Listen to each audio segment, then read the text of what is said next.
শুভ সকাল আমার প্রিয় বন্ধুরা, তোমরা সবাই কেমন আছো? আশা করি সবাই খুব ভালো আছো, সুস্থ আছো। আলিপুর জেলার ছোট্ট একটি শহর থেকে আমি মনিকা আমার আরও একটি নতুন ব্লগে তোমাদের সবাইকে স্বাগত জানাই। বলছি যেখান থেকে আমার ব্লগটা দেখছো তোমাদের সবার সুস্থতা কামনা করে আর বড়দেরকে অনেক অনেক প্রণাম আর ছোটদেরকে অনেক অনেক ভালোবাসা জানিয়ে আরও একটা নতুন দিন নিয়ে চলে এসেছি তোমাদের সঙ্গে শেয়ার করব বলে।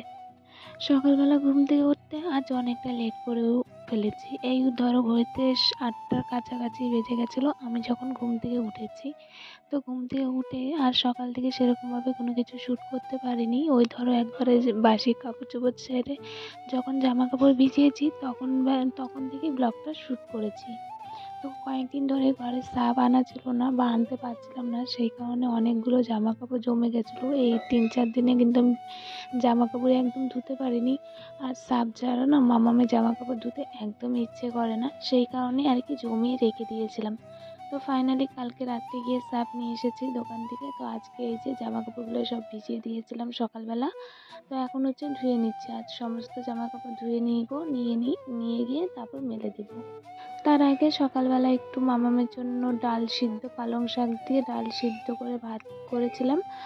মানে ভাত করেছি আর ডাল সিদ্ধ করেছি আর তার সঙ্গে পটল ভেজেছিলাম। তো ওটা দিয়ে সকালে মামামকে খাইয়ে দিয়েছি। ওই যে বললাম না ঘুম থেকে উঠতে অনেকটাই লেট করে ফেলেছি, তো সেই কারণে মাম্মামও আমি এদিকে কাজগুলোর সাথে সাথে দেখি মাম্মামও উঠে পড়েছে, তাই কারণে আর সকালে ওকে কিছু খাওয়াইনি, একবারে ডাইরেক্ট ভাত রান্না করে ভাত খাইয়ে দিয়েছি। আর আজকে সকালবেলা উঠতে একটু লেট হয়েছে, কারণ কালকে আমার ঠিকঠাকভাবে ঘুম হয়নি। কেন জানো না, কোমরে ব্যথা করছিল, ভীষণ পরিমাণে কোমরে ব্যথা করছিল আর পিঠের মেরুদণ্ডটায় খুব কষ্ট হচ্ছে। আমি শুয়ে থাকছি তো মনে হচ্ছে যে ওটা আমার কিরকম যেন একটা অস্থিরতা কাজ করছে, ভীষণ পরিমাণে কষ্ট হচ্ছিল পিঠে, জানি না কি হয়েছে। ওই পিঠে মেরুদণ্ডটা প্রায়ই আমাকে খুব কষ্ট হয়, ওই ব্যথা করে, কখনো শুয়ে থাকতে পারি না, কখনো বসে থাকতে পারি না। এগুলো সব মামা হওয়ার পরেই হচ্ছে, কিন্তু কিছু করার নেই। আজকে সকালবেলা উঠে কোনো কাজই করতে ইচ্ছে করছিল না, যেহেতু রাত্রেবেলা ঘুম হয়নি, সেই কারণে একদম শরীরটা অলস লাগছিল, যে কাজে কর্মে কোনো কিছুতে হাত দিতে ইচ্ছে করছিল না।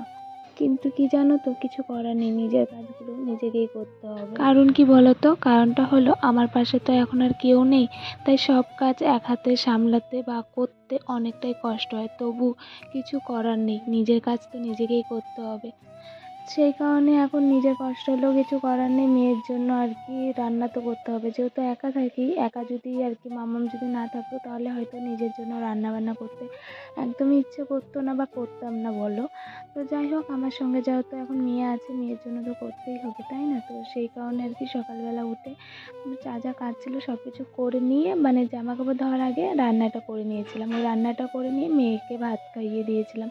তো এখন এই যে জামা কাপড় ধুয়ে নিয়েছি আর এখন বাসন ধুবো, বাসনগুলো ধুয়ে নিয়ে তারপর যাবো ছাদে। ছাদে গিয়ে হলো সকালে দেখতেই পেরেছো যা যা জামা কাপড় ধুয়েছিলাম সেগুলো না নিচে মেলেছি উঠোনে।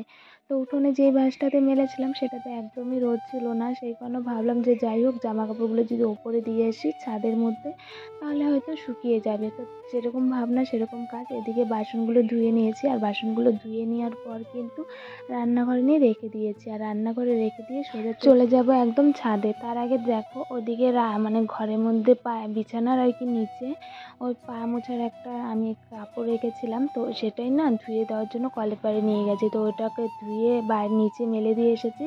আর এই যে যা যা জামা কাপড় ছিল সব তুলে নিয়ে এখন ওপরে চলে এসেছি। আর ওপরে না বেশ রোদ ছিল, মানে অনেকক্ষণ ছিল, ওই সারাদিন বিকেল 3:30-4টা পর্যন্ত থাকে। আর যা যা জামা কাপড় ধুয়েছি ভাবছি ওগুলো সব শুকিয়ে যাবে এখন যদি মেলে দিই।